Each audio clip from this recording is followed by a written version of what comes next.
নমস্কার, দেখছেন talk to Bangla. আমি অভিষেক রয়েছে আপনাদের সাথে। এই মুহূর্তে যে খবর নিয়ে উপস্থিত হয়েছি, আরএসএস কে প্রশ্ন করলো কে এবং আরএসএস কে এমন প্রশ্ন করলো যে আরএসএস প্রধান মোহন ভাগবত তিনি প্রেস কনফারেন্স করতে বাধ্য হলেন। এবং যে আরএসএস কে গত 100 বছর ধরে কেউ প্রশ্ন করেনি, সে যারই সরকার থেকে থাক না কেন, আরএসএস কে কেউ প্রশ্ন করেনি, সেই আরএসএস কে একদম নাম উল্লেখ করে শুধু নয়, চিঠি লিখে প্রশ্ন করলেন কংগ্রেস নেতা। এবং কংগ্রেস নেতা কর্ণাটকের গৃহমন্ত্রী, এবং সেই জায়গা থেকে আরএসএস কে একটা প্রেস কনফারেন্স করতে হলো বটে। তবে সেই প্রেস কনফারেন্সের কি সারবত্তা উঠে এলো সেটা এখনো ধোঁয়াশা রয়েছে বটে, কিন্তু প্রশ্ন অনুযায়ী উত্তর যে হলো না সেটা কোথাও গৃহমন্ত্রী সঙ্গে সঙ্গে বয়ান দিয়ে জানিয়ে দিয়েছেন। কেন এই প্রশ্ন এই মুহূর্তে উঠছে সরাসরি সম্পূর্ণটা আপনাদের বলবো। তবে আরএসএস কে সরাসরি চোখে চোখ রেখে প্রশ্ন করা কিংবা লেটার হেডে প্রশ্ন করা, সেগুলো গুরুত্বপূর্ণ প্রেক্ষাপট। এই সামগ্রিক জিনিসটা কিন্তু গত 100 বছরের ইতিহাসে ভারতবর্ষে হয়নি, সে যে সরকারি থাকুক না কেন। কি কি প্রশ্ন এসেছে এবং কে সেই প্রশ্ন করেছেন সেটা আগে আপনাদের একটু বলি। প্রশ্ন করেছেন মল্লিকার্জুন খার্গের ছেলে প্রিয়াম খার্গে, যিনি নিজে কর্ণাটকের গৃহমন্ত্রী হিসেবে রয়েছেন পদে। এবং সেই প্রিয়াম খার্গে এই মুহূর্তে তার নিজের লেটার হেড, সেখান থেকে আরএসএস প্রধান মোহন ভাগবত তাকে এই চিঠিটা লিখেছেন, যে চিঠিটা আপনারা দেখতে পাচ্ছেন। সেই চিঠিতে তিনি কয়েকটা প্রশ্ন করেছেন। কি প্রশ্ন? প্রাথমিকভাবে তিনি বলছেন, এই যে আরএসএস রাষ্ট্রীয় স্বয়ংসেবক সংঘ, তাদের অর্গানাইজেশনাল স্ট্যাটাসটা কি, তাদের আইনি স্ট্যাটাসটা কি, তা অর্থাৎ তাদের সামগ্রিকভাবে ভারতবর্ষের সংবিধান অনুযায়ী তাদের স্ট্যাটাসটা কি, সেটা তাদের কাছে প্রশ্ন করে জানতে চাওয়া হয়েছে। দ্বিতীয় প্রশ্ন, যে এদের টাকা কোথা থেকে আসে, ফান্ড কোথা থেকে আসছে, এই যে এত বড় সংগঠন চলছে, সারা ভারতবর্ষ জুড়ে সংগঠনটা চলছে, সেই সংগঠনের ফান্ডিংটা করছে কে বা কারা, অর্থাৎ অর্থ সংস্থান, সেটা গৃহমন্ত্রী হিসেবে কর্ণাটকের থেকে জানতে চেয়েছেন প্রিয়াম খার্গে। এবং তার সঙ্গে তিনি বলছেন যে এই সংগঠন 100 বছর ধরে চলছে, তারা এনজিও হিসেবে কাজ করছে আপনারা বলেন বিভিন্ন সময়, কিন্তু সেই সংগঠনের কোনো রেজিস্ট্রেশন এখনো পর্যন্ত সরকারি খাতায় নেই কেন? 100 বছরের সংগঠন, সেটা কেন রেজিস্টার্ড হবে না? এবং এই মুহূর্তে তো রেজিস্ট্রেশনটা একদম সরাসরি অনলাইনেও করে নেওয়া যায়, তাহলে আরএসএস এখনো রেজিস্টার্ড একটা সংগঠন নয় কেন? এই প্রশ্ন, এবং তার পরবর্তীতে যে গুরুত্বপূর্ণ প্রশ্নটা, এই সংগঠনকে ব্যাকআপ দিচ্ছে কে? অর্থাৎ একদম বিভিন্ন জায়গা থেকে এই সংগঠন ব্যাকআপ হয়, এবং সেই সংগঠনের শুধুমাত্র ফান্ডিং নয়, কেউ তাকে জমি দান করে দিল, কেউ তাকে একদম বাড়ি, তার বানানো বাড়ি, সেটা আরএসএস কে দান করে দিল। এই ব্যাকআপটা দিচ্ছে কে বা কারা? সে প্রশ্নগুলো সেই ক্ষেত্রে একদম মোহন ভাগবত তার উত্তর দিতে বসেছেন এবং প্রেস কনফারেন্স করে উত্তর দিয়েছেন। কি বলছেন মোহন ভাগবত বলবো, তার আগে অবশ্যই টক টু বাংলা ইউটিউব চ্যানেলকে আপনারা সাবস্ক্রাইব করে দিন এবং শেয়ার করুন আমাদের ভিডিওগুলো। আপনাদের জানাই, মোহন ভাগবত প্রেস কনফারেন্স করতে বসেই তিনি বলেন যে দেশ জুড়ে তো বহু কিছুই আনরেজিস্টার্ড চলছে, হিন্দু ধর্মই তো আনরেজিস্টার্ড। হিন্দু ধর্ম নিয়ে তিনি বলেন হিন্দু ধর্মটাই তো আনরেজিস্টার্ড, এবং দেশ জুড়ে এরকম বহু কিছু চলছে যেগুলো আনরেজিস্টার্ড।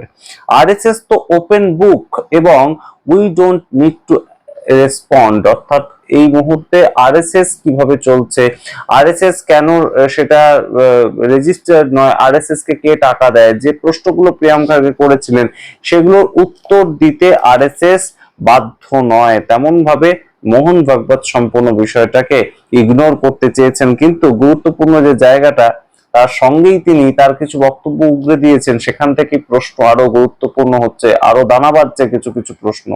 তিনি বলছেন, সরকার তো আমাদের দুবার ব্যানও করেছে, এই 100 বছরে আরএসএস কে সরকার দুবার ব্যান করেছিল, এবং সেখান থেকে বলা হয়েছে যে সরকার আমাদের সম্বন্ধে সব জানে, আমাদের সংবিধান, আরএসএস এর যে ব্যক্তিগত সংবিধান, সেটা সরকারের কাছে সাবমিট করা আছে। এবং তিনি বলেন যে সবচেয়ে রাগের জায়গাটা তার, 100 বছরে এই প্রশ্ন কেউ করেনি, তাহলে এই প্রশ্ন এখন উঠছে কেন? অর্থাৎ কোথাও গিয়ে যে প্রশ্ন 100 বছর ধরে কেউ করতে চায়নি, যেটা রাহুল গান্ধী বারংবার বলেন যে আমি ছাড়া এই দেশে আরএসএস কে সরাসরি কটাক্ষ করে কেউ কোনো বক্তব্য রাখতে পারে না, না সেটা মমতা বন্দ্যোপাধ্যায়, না সেটা অরবিন্দ কেজরিওয়াল, কেউ এই কথা বলতে পারেন না। আমি একমাত্র আরএসএস কে প্রশ্ন করি, এবং সেই জায়গা থেকেই একদম সরাসরি এই বক্তব্যটা কিন্তু গুরুত্বপূর্ণ হয়ে উঠছে যে 100 বছর ধরে কেউ আমাদের কোনো প্রশ্ন করেনি, তাহলে এখনই প্রশ্ন উঠছে কেন? প্রিয়াঙ্কারও সঙ্গে সঙ্গে সেটা রেসপন্ড করেছেন। তিনি বলছেন যে 100 বছর ধরে কেউ প্রশ্ন করেনি মানে এখন কেউ প্রশ্ন করবে না, তেমন তো হতে পারে না। তার কারণ স্বরূপ প্রিয়াঙ্কারকে তিনি কিছু ব্যাখ্যা দিয়েছেন। তিনি বলছেন যে কর্ণাটকের গৃহমন্ত্রী আমি, এবং আমার এই মুহূর্তে জানার অধিকার আছে যে ল অ্যান্ড অর্ডার সিচুয়েশনটা কিভাবে সঠিক রাখা যায়, এবং এইটা আরএসএস এর বিভিন্ন অ্যাক্টিভিটিস গুলো তিনি তুলে ধরছেন। তিনি বলছেন আরএসএস গত 2025 এবং 2026 যে ইয়ারটা, এই ইয়ারের মধ্যে আরএসএস 4127টা শাখা করেছে। ডেইলি বেসিস 4127টা শাখা করেছে তারা। তার পরবর্তীতে 1389টা সাপ্তাহিক সম্মেলন করেছে তারা। সাপ্তাহিক সম্মেলন আরএসএস করেছে কর্ণাটক রাজ্যে শুধু 1389টা। তার পরবর্তীতে মাসিক সম্মেলন তারা করেছে 60খানা, 60, এবং তার সঙ্গে এই সামগ্রিক বিষয়গুলোতে লোক জড়ো হয়েছিল 19,61,000 মানুষ। তো এই যে এত লোকের ভিড় হচ্ছে কর্ণাটকে, প্রত্যেক দিন তাদের শাখা থাকছে, এই যে আরএসএস এই বিষয়গুলো করছে, সংগঠিত করছে, একটা সংগঠন তো সংগঠিত করছে কাজ, না হলে তো মানুষ শুধু শুধু এক জায়গায় জড়ো হতে পারেন না। তো সেটার ভিত্তিটা কি, সেটাকে ব্যাকআপ দিচ্ছে কে, সেটাকে টাকা দিচ্ছে কে? যে কোনো সংগঠন চলতে গেলে আপনারা জানেন তো অবশ্যই যে টাকার দরকার, এবং সেই আরএসএস এর মতন সংগঠন যেটা রেজিস্টার্ড নয়, সেই সংগঠনকে কারা ব্যাকআপ দিচ্ছে এই প্রশ্ন তুলছেন প্রিয়াঙ্ক খার্গে। এবং তিনি বলছেন যে আমাকে ল অ্যান্ড অর্ডার সিচুয়েশনটাকে কন্ট্রোল করার জন্য সঠিকভাবে যাতে সেটা কোনোভাবেই কর্ণাটকে ভেস্তে না যায় সেটা আমাকে দেখতে হবে, এবং সেই জন্য আমাকে এগুলো জানতে হবে। তো এই সামগ্রিক বিষয়টা তিনি চিঠি লিখে পাঠিয়েছিলেন। এবং প্রিয়াঙ্ক খার্গে আরো একটা গুরুত্বপূর্ণ জায়গায় এমফাসিস করেছেন যে এই যে মোহন ভাগবত হচ্ছেন রাষ্ট্রীয় স্বয়ংসেবক সংঘ আরএসএস তার একদম প্রমুখ এই মুহূর্তে, এবং বহু বছর ধরে তিনি প্রমুখ হয়ে আছেন। তো সেই জায়গায় প্রিয়াঙ্ক খার্গেকে 2015 সাল থেকে জেড প্লাস সিকিউরিটি দেওয়া হয়, এবং জেড প্লাস সিকিউরিটিটা সরকারের তরফ থেকেই দেওয়া হয়। তো সরকারের তরফ থেকে যাকে জেড প্লাস সিকিউরিটি দেওয়া হয়, সেই সিকিউরিটির পেছনে সাধারণ মানুষ ট্যাক্সে তো এই জেড প্লাস সিকিউরিটির বন্দোবস্ত করা হয়েছে মোহন ভাগবতের পেছনে।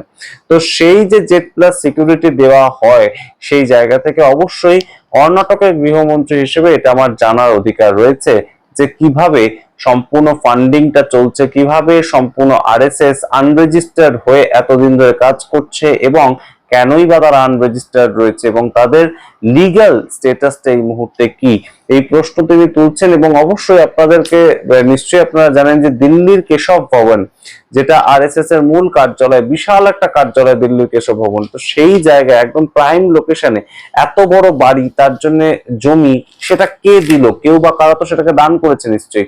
শুধু শুধু তো তারা কিনে হঠাৎ করে সেখানে চলে আসেনি একদম বিল্ডিংটা করতে, তাহলে সেগুলো হলো কোথা থেকে? এই প্রশ্নগুলো প্রিয়াঙ্ক খার্গে এই মুহূর্তে তুলছেন। এবং অবশ্যই তাদের যে ফান্ডিংটা, সেই ফান্ডিংটা কি? আপনারা বলতেই পারেন যে একটা আরএসএস সংগঠন যদি ফান্ডিংটা কিসের লাগে, কিন্তু তাদের যে একটা অফিস চলছে, একটা যে সংগঠন চলছে, সেখানেও তো কয়েকজন মানুষ কাজকর্ম করেন। একটা কেশব ভবনে তো 50 জন হলেও তারা কেয়ারটেকার রয়েছেন। তো সেই কেশব ভবন, ঝা চকচকে কেশব ভবন, একদম রীতিমতন হোটেলে ঢুকছে আপনাদের সেরকম একটা ফিল হবে। তো সেই জায়গাটায় সেই টাকা পয়সাগুলো কে দেয়, সেই সোর্সটা জানাতে হবে, এবং সেই সোর্সটা জানতে চেয়েছেন কর্ণাটকের গৃহমন্ত্রী প্রিয়াঙ্ক খার্গে। এবং অবশ্যই এই মুহূর্তে আরএসএস কে প্রশ্ন করা এরকম কিন্তু নজির এই মুহূর্তে কেন কোনো সময়ই দেখা যায় না, এবং সেটা চিঠি লিখে অফিসিয়ালি প্রশ্ন করা, যার জন্য আরএসএস প্রধান মোহন ভাগবত তিনি একটা প্রেস কনফারেন্সও করলেন, কিন্তু সেই প্রেস কনফারেন্সটা নিয়েও ধোঁয়াশা রয়ে গেল। আপনারা সামগ্রিক রিপোর্টের ভিত্তিতে কি মনে করেন অবশ্যই কমেন্ট বক্সে কমেন্ট করুন। দেখুন টক টু বাংলা, অবশ্যই টক টু বাংলা ইউটিউব চ্যানেলকে সাবস্ক্রাইব করে দিন। ধন্যবাদ।